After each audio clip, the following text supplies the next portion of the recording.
All right, everyone, welcome back. We are joined today by Laurie Lewis. Thank you for coming here. What a joy. Thank you.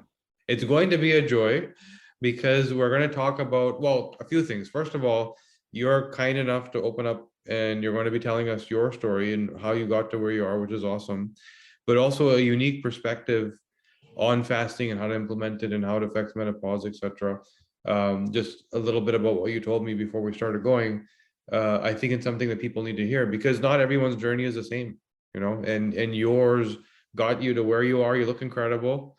You look like health is not something you have to worry about, although it took work to get you there, right?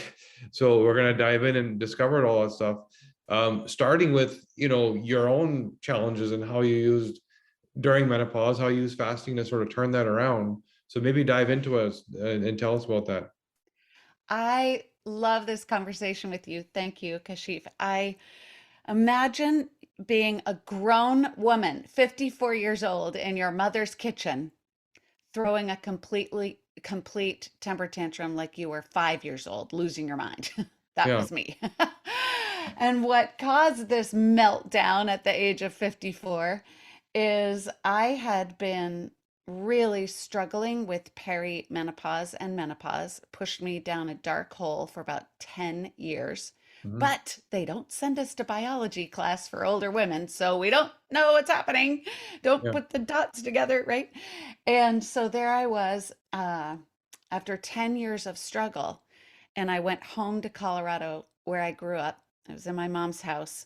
I had suddenly gained 50 pounds in Wow. menopause. Like, boom. I didn't change anything about my food. So I've been a healthy eater since I was in my late 20s, studying nutrition. It's my personal passion. I changed nothing and I gained 50 pounds because of the hormonal chaos of perimenopause and menopause. And my mom said, let's use this time that you're home to turn the weight around.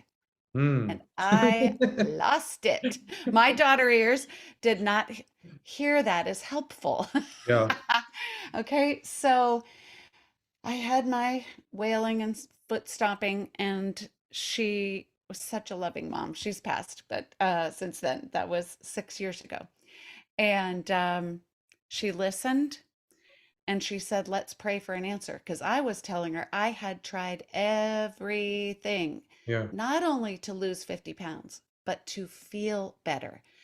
I had brain fog and memory loss. I was aching, had to like every joint, every muscle was hurting from the top of my head to the bottom of my feet. And that night, I tucked in bed, and we all know we shouldn't get on our phones or our computers in bed. We should turn the lights off. But I Googled the same thing I always had, which was something like menopausal, hormonal, stubborn fat, help me.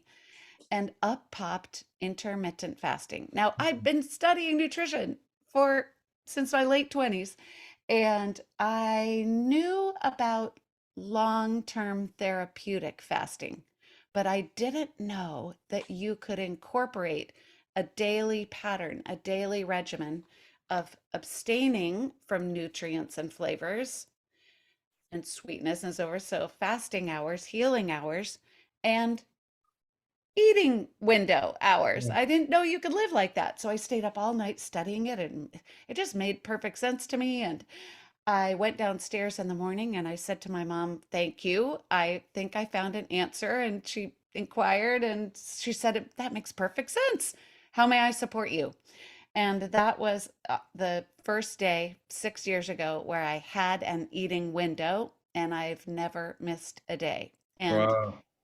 I love that I've never missed a day because then people can see as an example that you can either in the evening when you close your eating window, look ahead and decide when is your eating window going to be tomorrow, or when you wake up in the morning you can see what the day holds.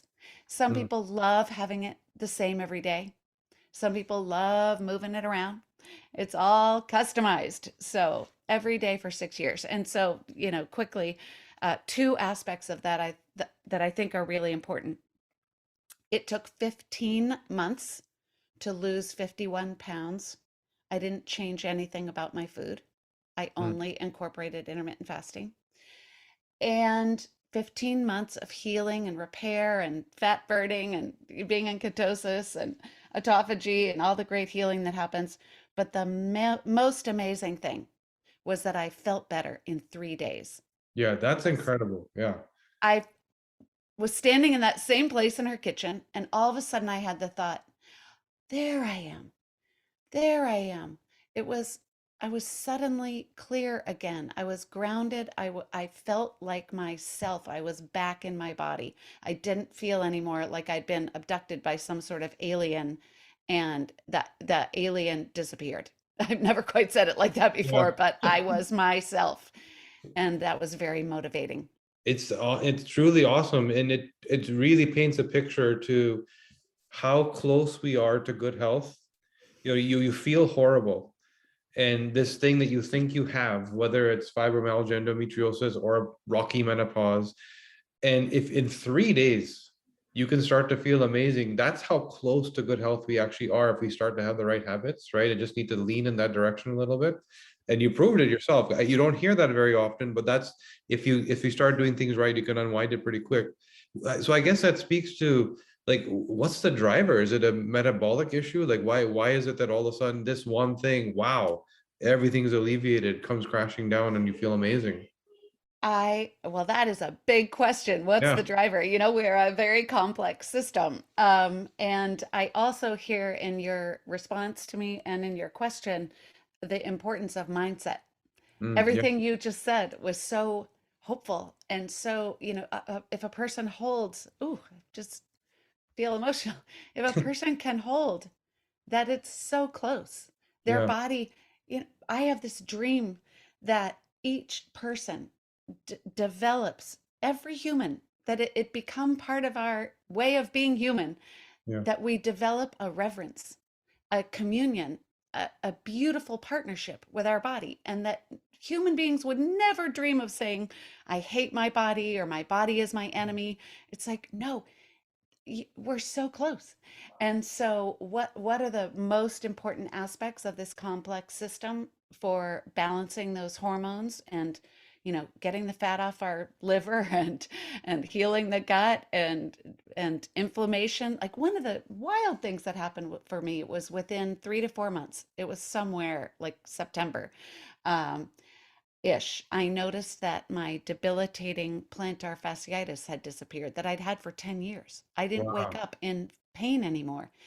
So a book that helped me a lot was Dr. Ben Bickman's book, Why We Get Sick.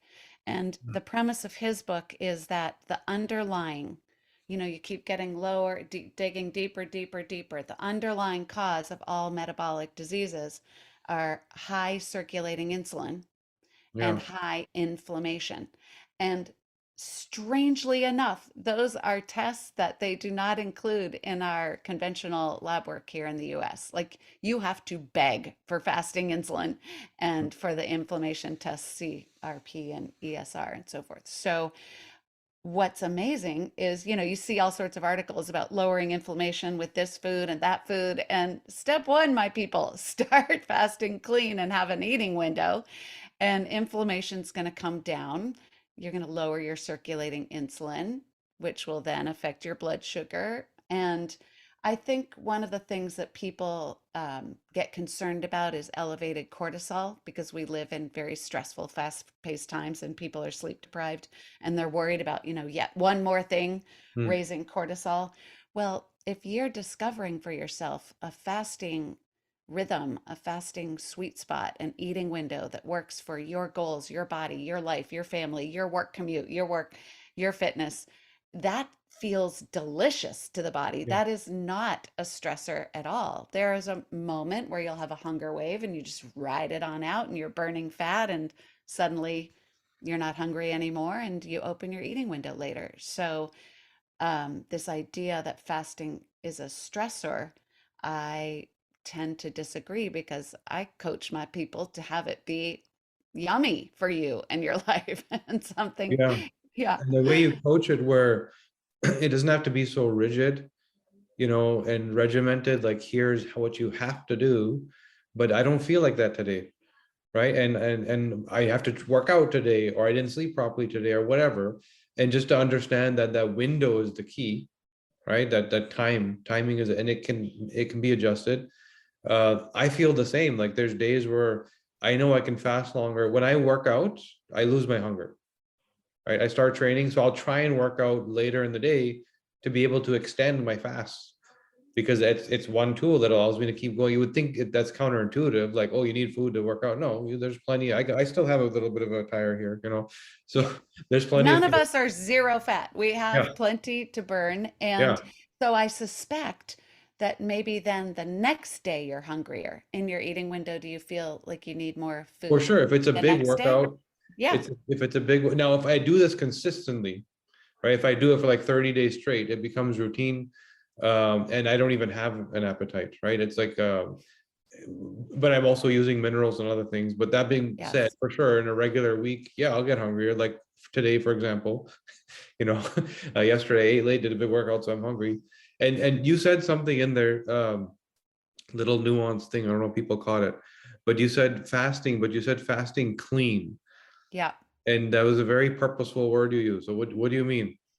It is a purposeful word and concept. So fasting clean, the idea was coined by Jen Stevens, who her first book was called Delay, Don't Deny, and it was a runaway hit because it felt like reading an informative book by a smart friend.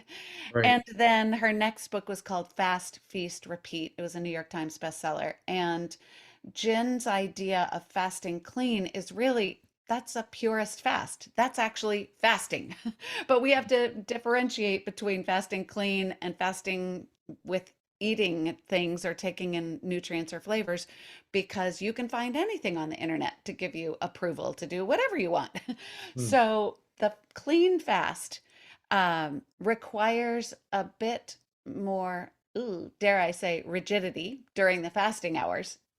But then this idea of her first book, which is delay, don't deny, you're eating the foods that you love later in your eating window. So save the nutrients, save the flavor party. People are like, oh, but that lemon in the water is just gonna get me through. I'm losing my mind. Okay, that's really just during the adjustment phase is that people are getting Yeah. bored or antsy or they're not used to having no flavors in their mouth. They want to be entertained by flavor. It's like, oh, well, that's just interesting to notice, isn't it? Mhm. So save the flavor party till later. Now, why would fasting clean, and I'll say what it is, plain unflavored water, plain unflavored black coffee, plain unflavored bitter black or green tea, not with lemongrass and ginger and all the all the things. Hmm.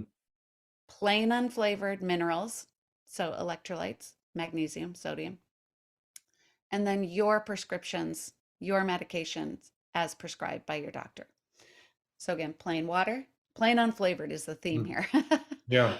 Now, why would we do that? It's counterintuitive. It actually makes fasting easier when we take in food flavors, whether it's lemon or cucumber or, then the body is anticipating incoming food. It aligns to receive. It's like a little taste of lemon. The body's like, woohoo, you're going to feed me. And it aligns to receive that food. Hormonally, digestive tract is revving up, ready to go. And you don't feed it because you think you're fasting, the body gets grumpy. That makes fasting harder. So make it easier on yourself. Plain unflavored water, plain unflavored black coffee, plain unflavored bitter black or green tea. Then the other thing is we want all the healing benefits of the fasting hours. So we want to put our body into a full digestive rest. We want to go through the glucose and glycogen and shift into fat burning and be metabolically flexible and become fat adapted and go into ketosis and fueling our brain on ketones and this nice, bright, clear, clean energy. We want a deep cellular repair of autophagy. We want Hmm. to boost human growth hormone. We want all the healing. We want our body to be addressing cancer cells. We want our body to be reducing inflammation and boosting immunity and healing our gut lining. So, fasting clean is very simple. It allows for all that deep healing and then we get to eat the yummy foods that make us feel really well, that we're anticipating, which is very exciting for the human chemical makeup. Like we human beings are happier who who can wait later for gratification, who are Yeah, able to delay gratification. There's been enough studies, scientific studies and research on human beings being happier who know how to delay gratification. And that comes, eating later is yeah. makes for They're happy people. they're ultimately, I mean, people don't realize it, but they're the same things. You're giving up pleasure, but you're getting a sense of reward for achieving giving it up. And both of those things are a dopamine hit. They're both satisfaction, right? That's right. So in the sense of satisfaction from a reward is much more satisfying than pleasure. Pleasure, you need more, and more, and more. There is no satisfaction in pleasure, right? And so Mhm. you can replace the pleasure with reward, and Yeah, that's what you're describing. that's right. And it's really a win-win. It's really a scenario where, like you said, you kind of get to have it all, but in very short order. Usually within 2 weeks, my clients are saying, wait a sec, I feel better when I'm fasting. It's fasting isn't the problem. It's the eating window that becomes challenging for people.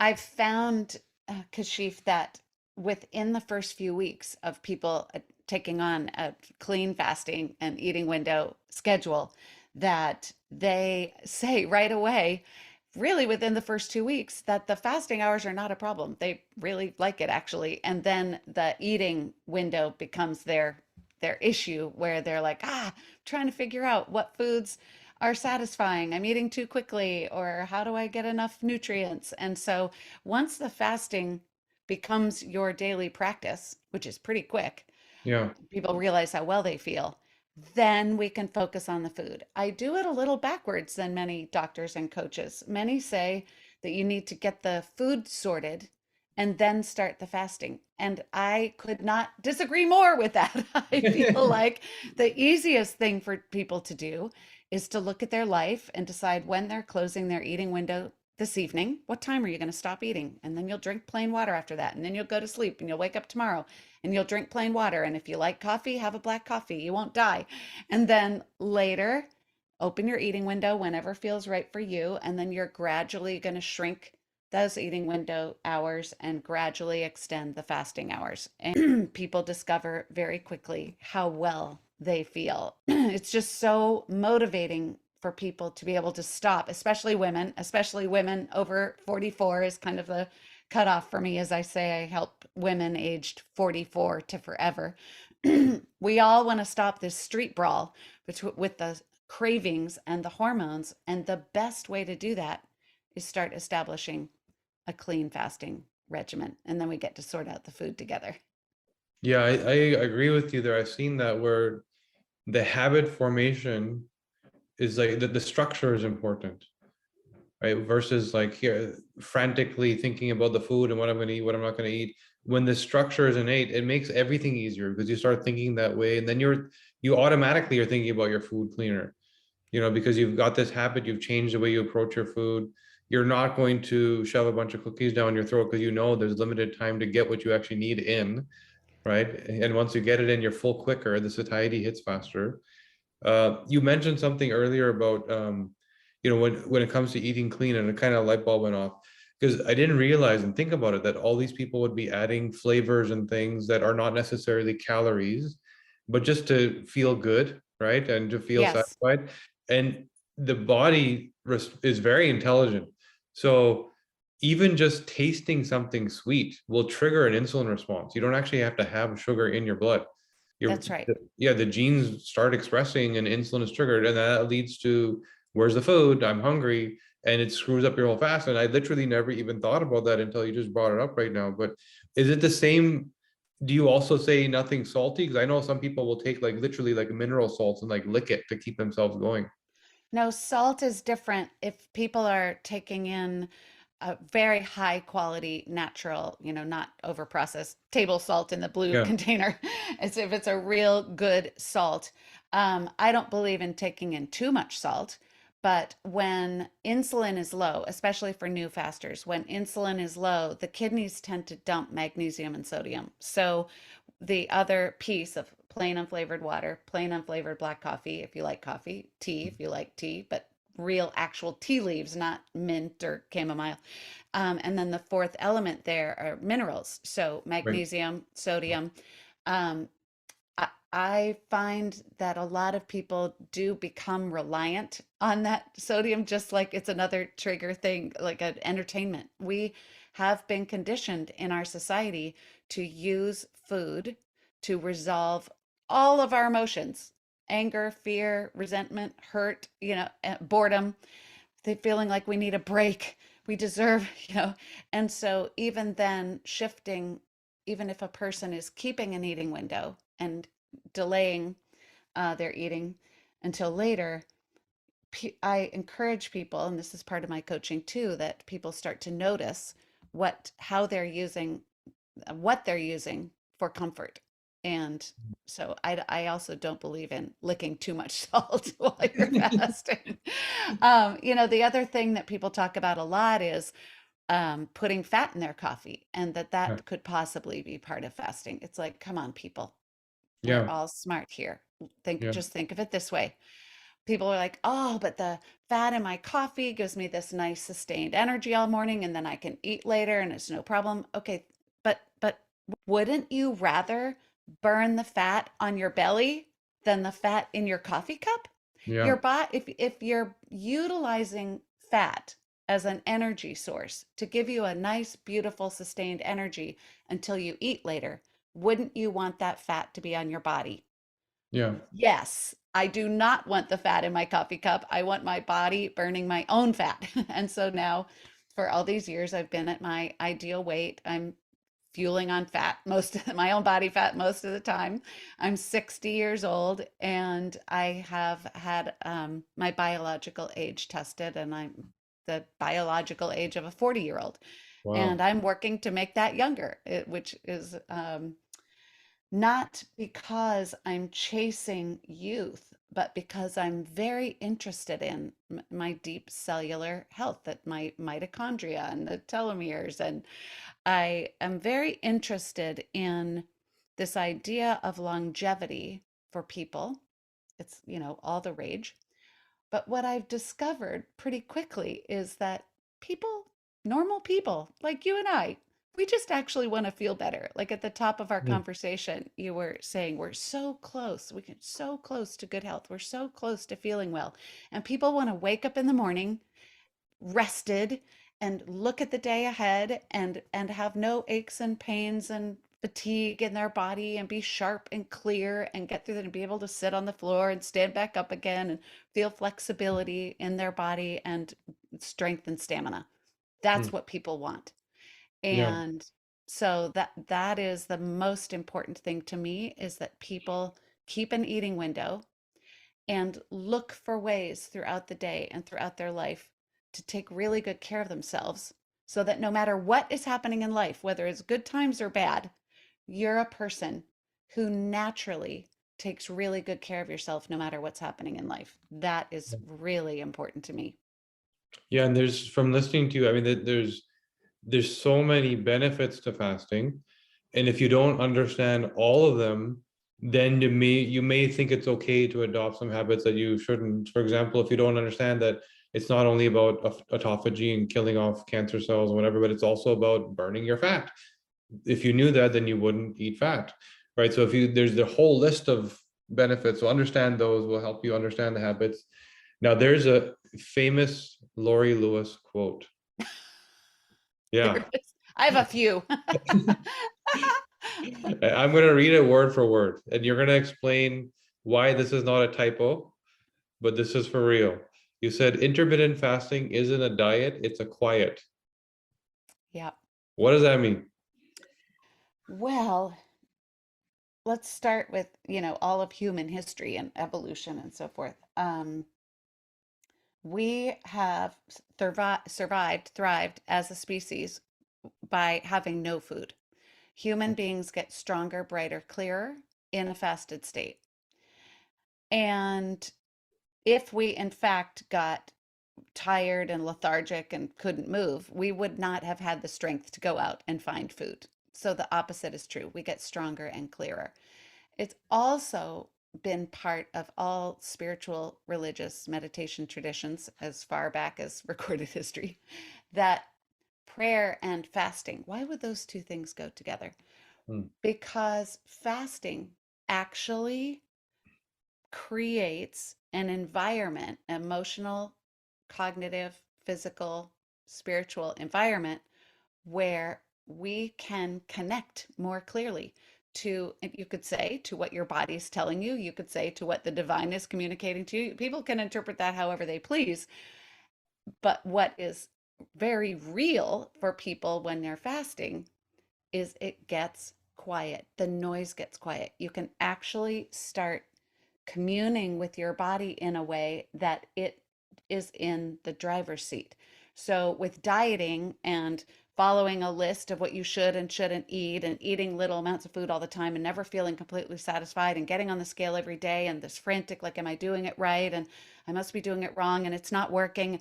All that noise gets really quiet when you're fasting clean and eating later and tuning inward, all this noise of like, how am I doing? How am I doing? Is it working? Is it working? Well, how do you feel? And people start feeling better and better, and the noise goes away.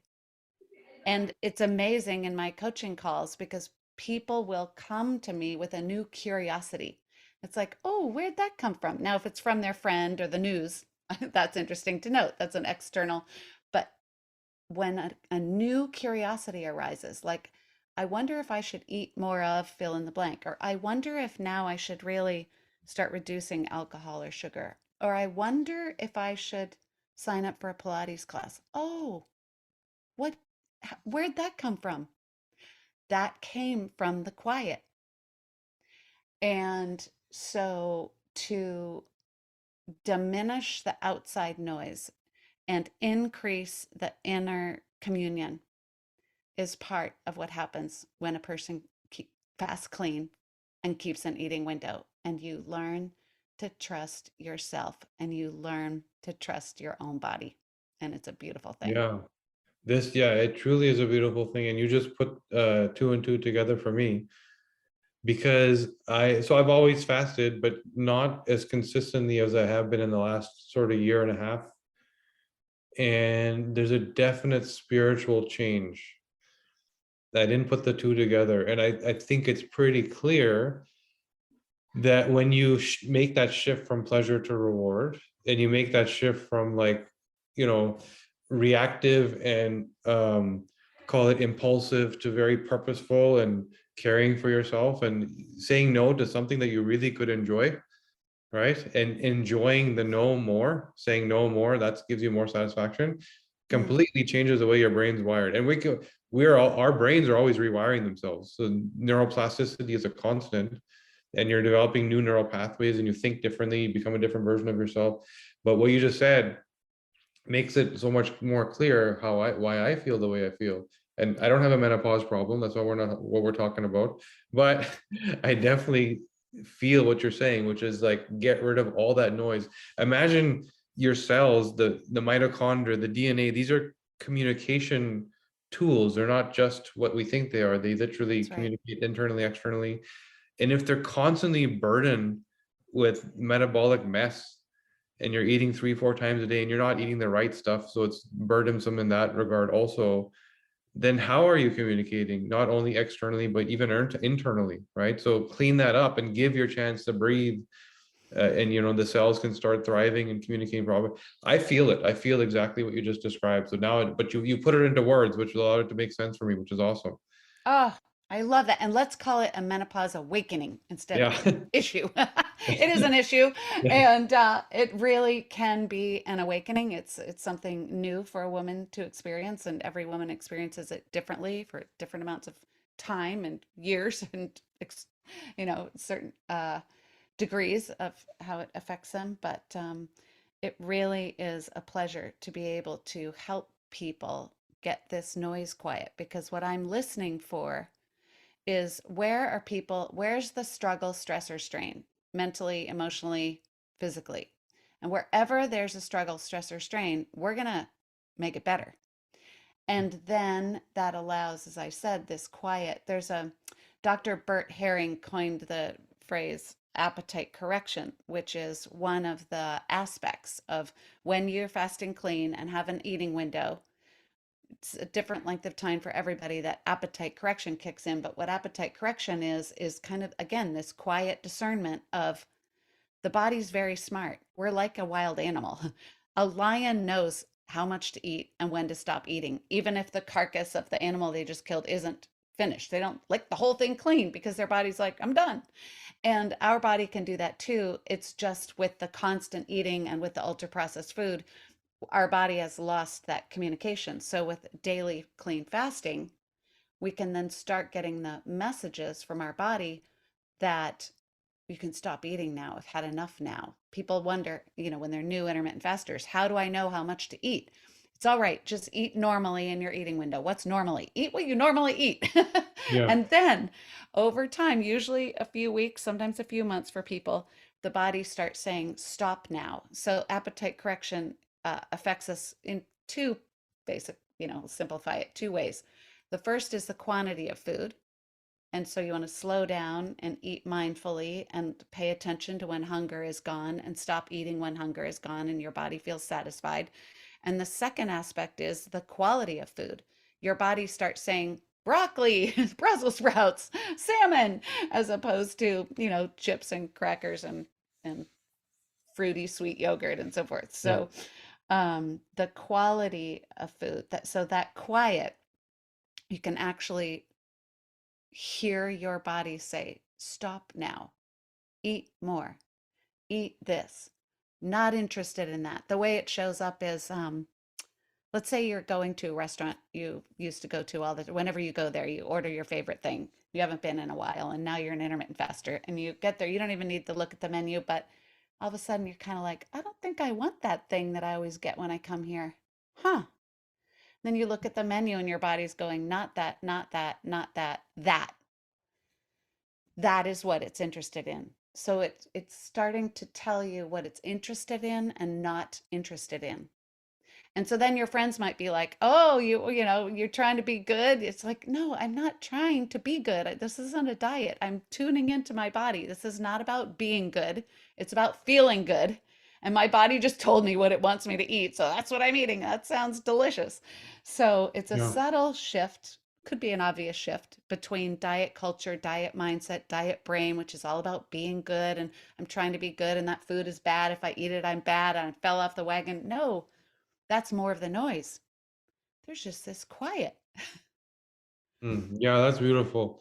And yeah, I've also experienced that. I feel like this is a therapy session for me, you Great. know. Yay. Going like Tell me unpacking all more. of, Tell me more. yeah. I know you actually work with thousands of women now. Yeah. So is there a context or a problem that you've been trying to solve where this doesn't work? Or is it like all the time this has been the one thing like, wow, this changed my life? When I meet people newly and they're like, oh, they either know someone who's intermittent fasted. They're like, oh, so and so. They say, or they say, oh, I tried that. I never felt better. I'm like, oh, what happened? You're not doing it anymore. And, they took a trip or they had a crisis in their family. They're like, I never got back to it. Or they say, I tried that. It didn't work for me. I want to talk to all those people, but I'm especially curious about the people who say it didn't work for them. So I want to know, were they fasting clean? I want to know how long they tried it for. Did they even get through the adjustment phase? I want to know what working means. Are you Yeah, just looking at the scale? Like yeah, how many exactly. hours? Like sometimes people are like fasting, they have a lot of weight to lose or health to turn around, and they're having a 10-hour eating window. Okay, well, that's a great place to start, but we got to shrink that eating window if you've got to turn around some health stuff. Or conversely, people will say, yeah, I did it for 2.5 weeks. I had a 1 hour eating window. I'm like, Lord have mercy. That's like maybe you needed a longer eating window. So Yeah. I really want to dig in and figure out. what you were doing. Were you fasting clean? What was your pattern? How long were you doing it? What medication are you on? What's your fitness? The whole big picture. To answer your question, it's most challenging for people to take very good care of themselves every day when they're addicted to ultra processed food and refined sugar. That becomes the biggest challenge because that and addiction's a really strong word, but when something's got its claws in you, when you have the thought that it would be a very sad or impossible life without that thing, Mm. that's really something to take a look at. Yeah. And fasting clean and keeping an eating window helps a person with a stability. They once we find that, you know, clean fasting, curious and customization, and then we're in the continuing phase. And then we've got to look at all the other aspects of health, whether it's sleep or hydration or movement or food quality, meditation, quiet time, time in nature, reducing stress. And the biggest issue seems to be shifting towards real whole foods Mm. and away from refined sugars and ultra processed food because it's pretending to be our friend. It's pretending to make us feel better in the moment. It's pretending to solve a problem of I'm so busy and rushed and I just gotta eat something. So Mm. it's that. And I don't demonize food. I just want people to start to consider that that isn't food. Yeah. I demonize food. I don't mind. You know, I Well, I think the think wrong the things that it shouldn't be called food. Let's say that. yeah, it can make me kind of mad too, Yeah. but it's the trickery involved in it, right? The Yeah. whole aisle of energy bars in the grocery store. It's like, I don't know if you ever noticed, but I have anecdotal evidence that when people eat energy bars, they are ravenously hungry an hour later for more ultra processed food. Energy bars are ultra processed food.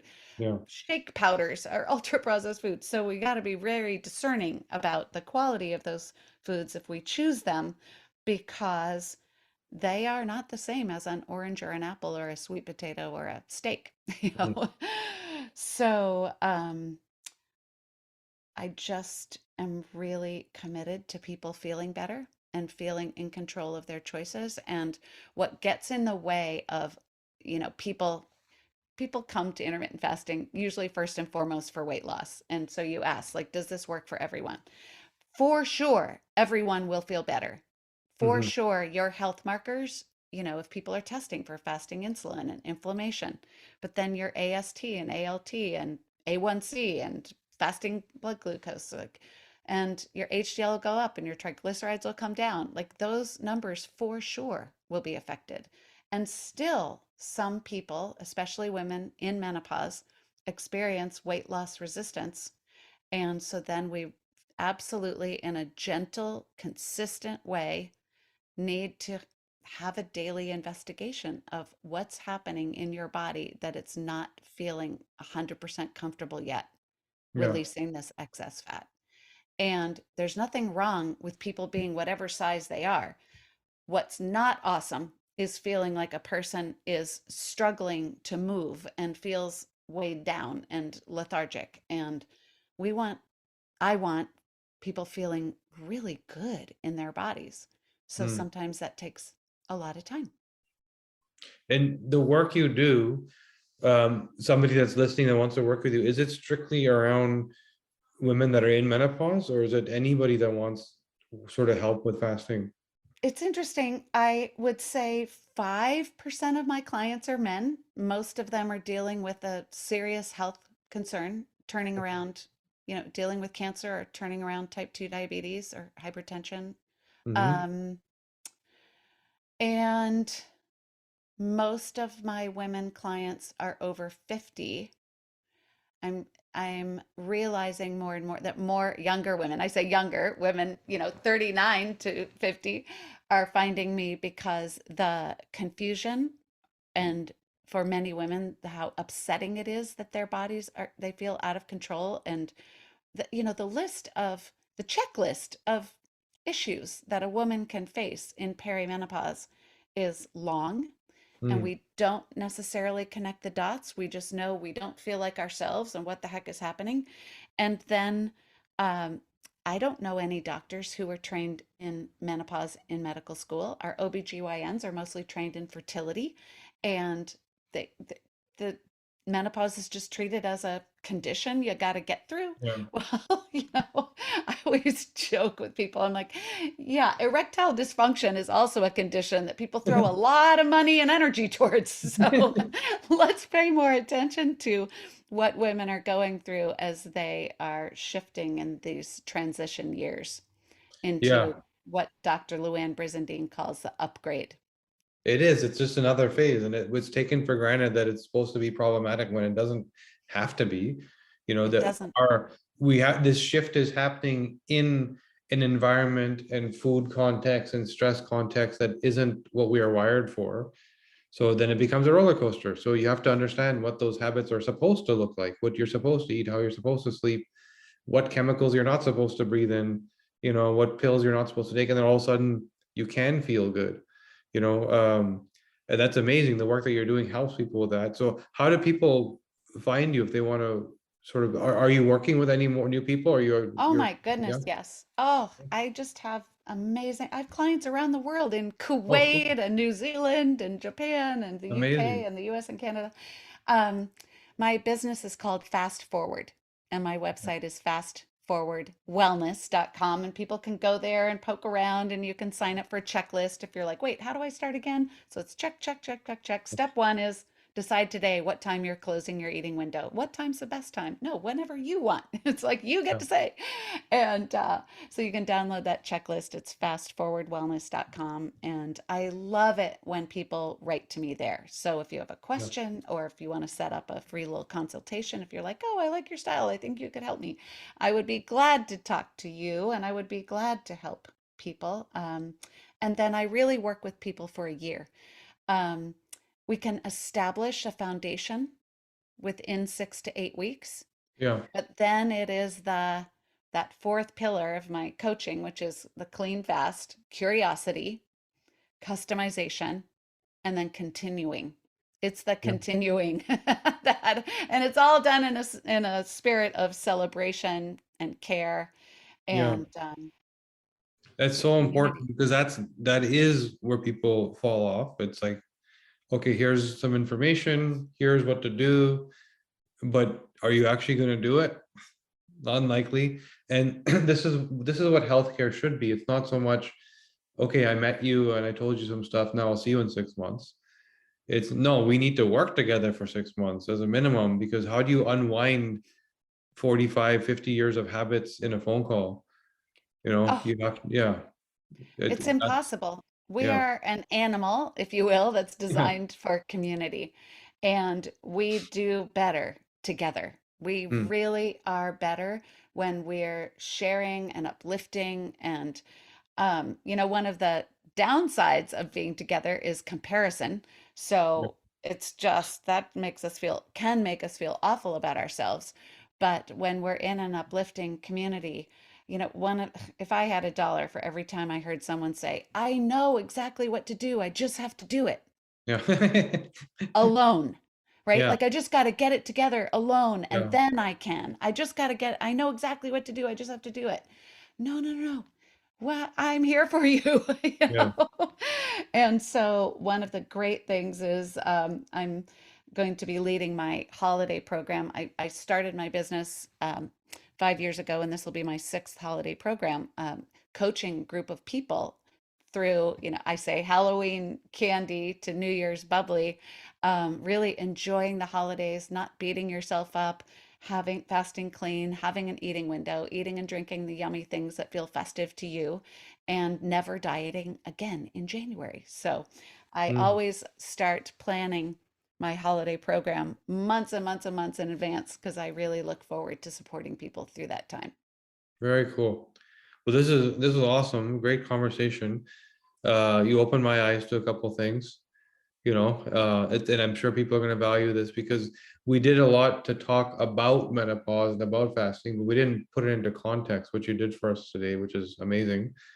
So I want to thank you, and I think everyone should check out the website and see what you're up to, and you use that checklist. Thank you for providing that. So it was a pleasure. Thanks for joining us.